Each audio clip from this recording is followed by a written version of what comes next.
बहुत सेक्सी लग रही हो। अच्छा, हमारे रिलेशनशिप को इतने साल हो गए और अब भी तुम्हें मैं स्पाइसी लगती हूँ? सबसे बीवी बनी हो ना, और भी ज्यादा सेक्सी लग रही हो। तो फिर वेट क्या कर रहे हो? आओ, अपने बीवी के नाप उतारो।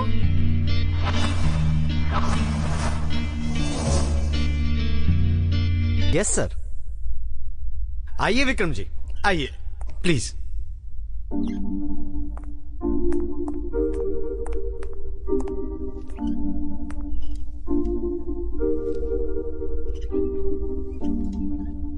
बताइए, कितने साल हुए आपकी शादी के?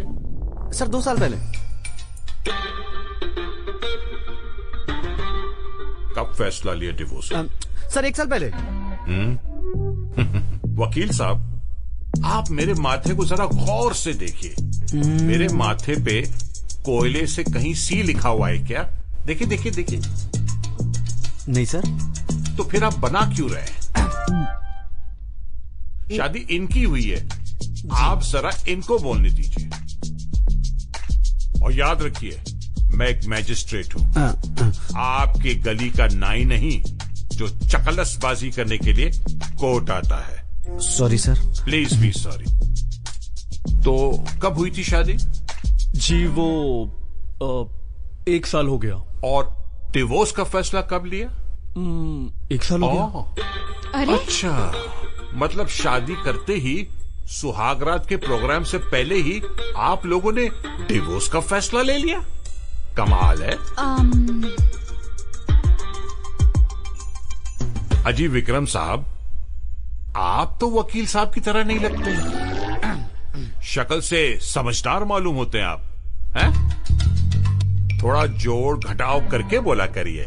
सर, हमने बस 6 महीने पहले ही फैसला लिया था डिवोर्स लेने का। अच्छा, देखिए मैडम, ऐसे 32 केस रोज आते हैं मेरे पास। शायद आपको मालूम ही होगा कि म्यूचुअल डिवोर्स लेने से पहले मियां बीवी को 1 साल तो साथ में गुजारना ही होगा। ये बात तो आपको वकील साहब ने बताई नहीं होगी। क्यों? क्योंकि उनको अपनी जेब भरने से मतलब है ना वकील साहब? कुछ तो कहिए आप, खामोश क्यों है? सर वो क्या है ना कि हम दोनों मैच्योर हैं, तो हमें लगता है कि हम लोग एक दूसरे के बिना रह लेंगे। जी sir. He is absolutely right sir. हम में कुछ भी कॉमन नहीं है। वाह, आप दोनों में कुछ भी कॉमन नहीं है, लेकिन डिवोर्स की बात पे आप दोनों कॉमन हो गए। कैसे कॉमन नहीं है? देखिए जनाब, आप दोनों ने शादी करने का फैसला किया था, लेकिन डिवोर्स देने का फैसला कोर्ट करती, और कोर्ट आप लोगों की तरह जल्दबाजी में कोई फैसला नहीं करती। और म्यूचुअल डिवोर्स तब फाइनल होगा जब आप दोनों अपनी शादी को 6 महीने का समय और देंगे। अरे 6 महीने? मतलब सर? मतलब बहुत साफ है कि आप दोनों को 6 महीना एक साथ रहना होगा एज हस्बैंड एंड वाइफ। तब भी अगर बात नहीं बनी, तब जाके आपको डिवोर्स मिलेगा। फिर आप आ जाना और डिवोर्स ले जाना। 6 महीने? 6 महीने, 6 months। अरे आप कहाँ जा रहे हैं? आप जरा रुकिए। जी जी सर। वकील साहब। जी सर। शादी जो होती है ना जी, ये गुड्डी गुड़ियों का खेल नहीं होता। नहीं सर। जब 2 लोग मिलकर शादी की अग्नि जलाते हैं ना कहीं चिंगारी जरूर उठती है। उस चिंगारी को ढूंढने की कोशिश कीजिए आप। और एक बात याद रखिए, फेरे की अग्नि से घर बसा करते, जला नहीं करते।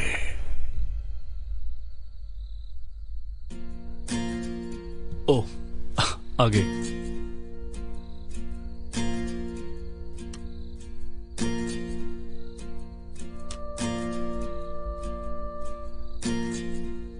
Cheers.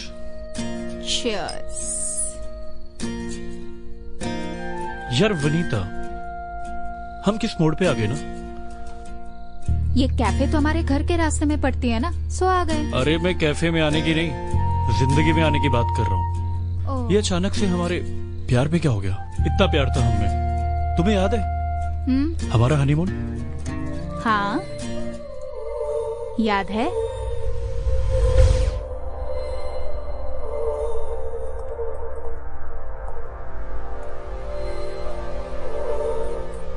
कहाँ रह गए थे? कब से आपका इंतजार कर रही हूँ और तुम हो कि अपने दोस्तों के साथ ऐश कर रहे हो। सॉरी यार। वो लाए हो? वो क्या? वो हाँ लाया हो ना। अरे वाह, थैंक यू।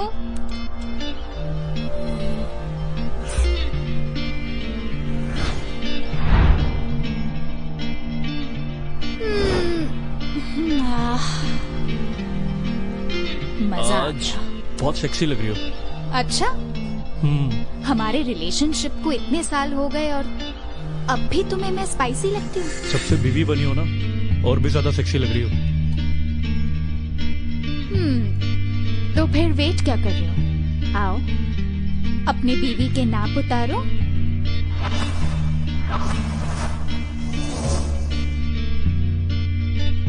ना पूरी रात भर प्यार किया, मन नहीं भरा? वही तो, मन नहीं भरा। और ऑफिस का क्या? ऑफिस गया तेल लेने। बॉस तो तुम्हारा भट्टा बना देगा। अरे यार, सुबह सुबह किसका नाम ले लिया तुमने? पूरे मूड का स्वाद खत्म कर दिया तुमने। चलो आओ, तुम्हें टेस्ट करके स्वाद ठीक कर लिया जाए। अच्छा जी।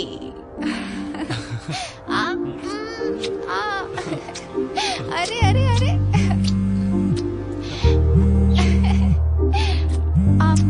फोन आ गया किसी का। एक सेकंड, फोन आ रहा है किसी का।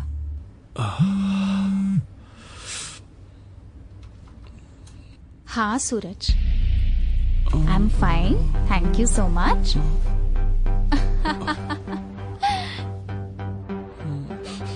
राइट, मतलब मुझे क्या पता?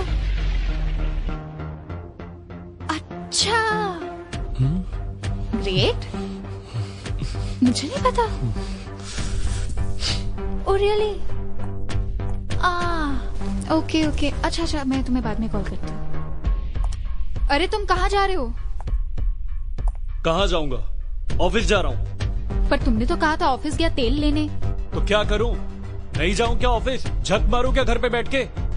मैं बस 2 मिनट फोन पर बात कर रही थी। क्या हो गया तुम्हें? सुजीत से बात कर रही थी ना, तुम्हारे कॉलेज का बॉयफ्रेंड है ना वो। हाँ कम ऑन, वो 10 साल पुरानी बात है। वो सिर्फ मेरा दोस्त है और उसने हम दोनों की शादी के लिए तो कांग्रेस बोलने के लिए फोन किया। Vanita, I don't do anything, understood? तुम उस हरामी के लिए धक्का मारा मुझे। ओ कम ऑन, तुम गाली क्यों दे रहे हो उसे? बहुत बुरा लग रहा ना? लगता है अभी भी उसके लिए तुम्हारे दिल में प्यार है। ओ कम ऑन, पागल हो गया क्या तुम विक्रम? अब तो मैं तो तुम्हें पागल ही लगूंगा, है ना? और समझदार तो तुम्हारा सुजीत।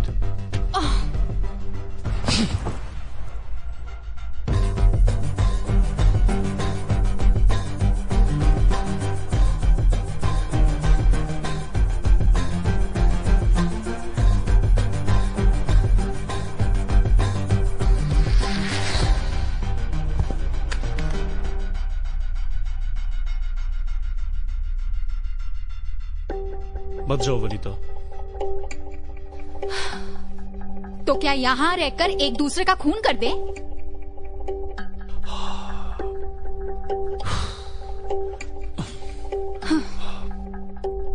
आई एम सॉरी, लेकिन मैं अब तुमसे दोबारा झगड़ा कभी नहीं करूंगा।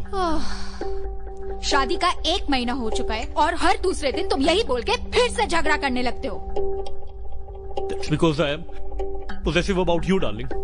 पोजेसिव या ऑब्सेसिव? My foot. मैं जानता हूँ बेबी, ये बिल्कुल भी सही नहीं है, पर तुम्हें भी तो अपने दोस्तों से ज्यादा मुझे वैल्यू देनी चाहिए ना? हमने शादी की है, इसका यही मतलब है कि तुम्हारी वैल्यू सबसे ज्यादा है। क्या यार? तो फिर मुझे फील क्यों नहीं होता? क्योंकि तुम्हारे मन में शक भर चुका है, शक।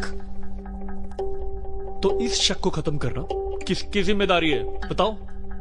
ओह, तो मैं अब अपना सारा काम काज छोड़ के तुम्हारे शक का इलाज करते बैठूं? देखा, इसलिए कहा था तुम मेरी बिल्कुल भी वैल्यू नहीं करती। मैं इसी वैल्यू की बात कर रहा था। अरे इरिटेट मत करो यार। किस जाहिल के साथ शादी कर ली मैंने? गाली मत दो वनीता। Just shut up. मैं जा रही हूँ बस। समझ लो वनीता, अगर तुम आज यहां से चले गई ना तो हम दोनों के बीच में डाइवोर्स पक्का, समझी? तो हो जाने दो डिवोर्स।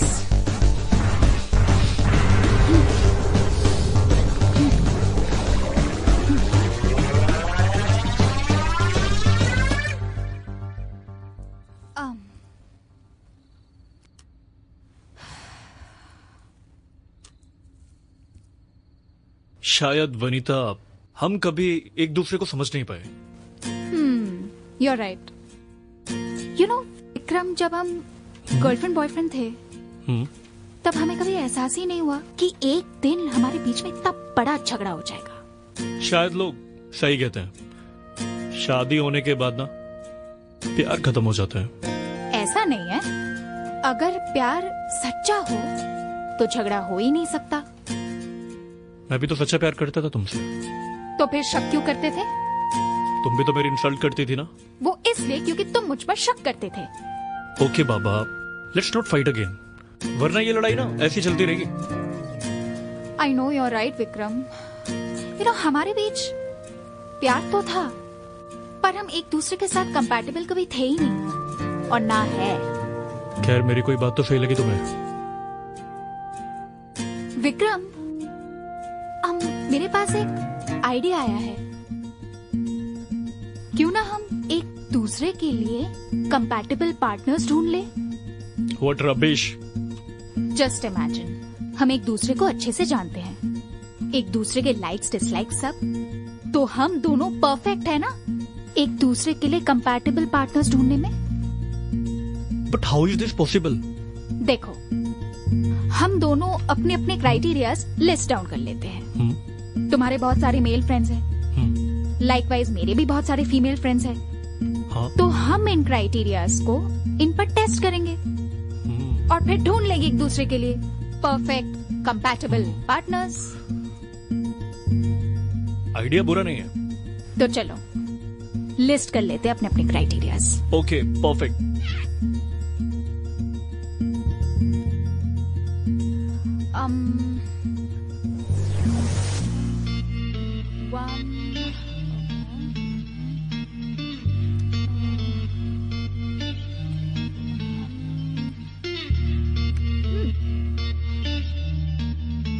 ओके, तो फिर मैं तुम्हारे क्राइटेरियाज पर। ओके। फर्स्ट क्राइटेरिया, लड़की घरेलू होनी चाहिए। अच्छा जी, ठीक है, फेयर इनफ। सेकेंड क्राइटेरिया, लड़की का कोई मेल फ्रेंड नहीं होना चाहिए। Oh hello, what's the problem with male friends? हाँ hello, this is my personal desire, questions मत पूछो। हाँ ठीक है, ओके। थर्ड क्राइटेरिया है, लड़की को अच्छा खाना बनाना आना चाहिए। ओके। फोर्थ क्राइटेरिया है, लड़की रोमांटिक होनी चाहिए। एब्सोल्युटली। ओके। फिफ्थ क्राइटेरिया है डॉगी स्टाइल। हाँ, मुझे पसंद है ना। ये कैसा क्राइटेरिया है? अब है तो है। चलो, अब तुम्हारे 5 पॉइंट गिनते हैं। पढ़ो पढ़ो। तो तुम्हारा पहला पॉइंट है, तुम्हें लड़का हाइट में लंबा चाहिए। लड़का फनी होना चाहिए। तीसरा पॉइंट, लड़का पोजेसिव नहीं प्रोग्रेसिव होना चाहिए, है ना जी? ऑफ कोर्स जी। आई मीन, मैं तो चाहती हूँ कि मेरा हस्बैंड अपना लाइफ भी जिए और मुझे भी जीने दे। आई मीन, स्पेस नाम की चीज जो है ना, वो रिलेशनशिप में बहुत इंपॉर्टेंट है। And I want my husband to give me full space. Anyways, तुम्हारा फोर्थ पॉइंट है 7 डिजिट इनकम होनी चाहिए। और 5th पॉइंट, लड़का गोरा होना चाहिए। हाँ गोरा तो मैं भी हूं ना। प्लीज हंसो मत, इट्स नॉट फनी। ओके बाबा, लेट्स नॉट फाइट अगेन। या यू आर राइट। तो डील डन। डन। हम एक दूसरे के लिए परफेक्ट पार्टनर्स ढूंढेंगे। ऑलराइट? ऑलराइट।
क्राइटेरियाज इतने अजीब है कि कोई लड़की फिट ही नहीं बैठ रही है यार। तुम्हारा भी क्राइटेरिया मैच करने के लिए ना कोई इमेजिनरी लड़का ढूंढना पड़ेगा। शट अप विक्रम, अगर हमें अपने जैसे पार्टनर्स मिले ही नहीं तो मैं भी दूसरी शादी नहीं करूंगा। हाँ, अकेले रहेंगे, खुश रहेंगे।